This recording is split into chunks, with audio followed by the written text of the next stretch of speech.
একটা চোয়ারের জন্য রংপুর দলটি ছোট্ট করে মাইনাস, সামনে থেকে লফটেড কভার প্রত্যয়, ছোট্ট করে ওয়াল একটু জটলা ছিল, সেখান থেকে সামনে থেকে ওয়াল কভার প্রত্যয় থেকে বিপন, সামনে থেকে কিশোর ফুটবল একাডেমি রাজশাহী দলটির প্রান্ত থেকে জিতু, সামনে থেকে মাইনাস ওয়াল কভার প্রত্যয় থেকে চমৎকার পাসিং অ্যাকুরেসি, শেষ অবধি পর্যন্ত ম্যাচ পরিচয় লোক একটা ফাউলের বেশি বাজিয়েছেন তিনি।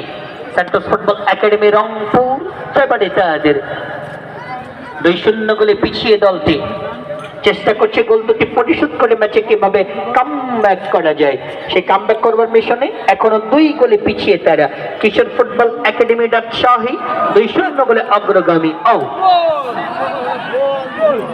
আরেকটু গোছানো ফুটবল, আরেকটু পাসিং ফুটবল, ট্যাকটিক্যালি ফুটবল। প্রথম ম্যাচে দিনাজপুর জয়পুরহাট খেলেছিল, দুর্দান্ত ম্যাচ হয়েছে। পরের ম্যাচে নওগাঁ গাইবান্ধা খেলেছে, সেটাও দুর্দান্ত ছিল। তৃতীয় ম্যাচ টুয়েস্টার বোদা পঞ্চগড় খেলেছিল কুড়িগ্রামের সঙ্গে, সেটাও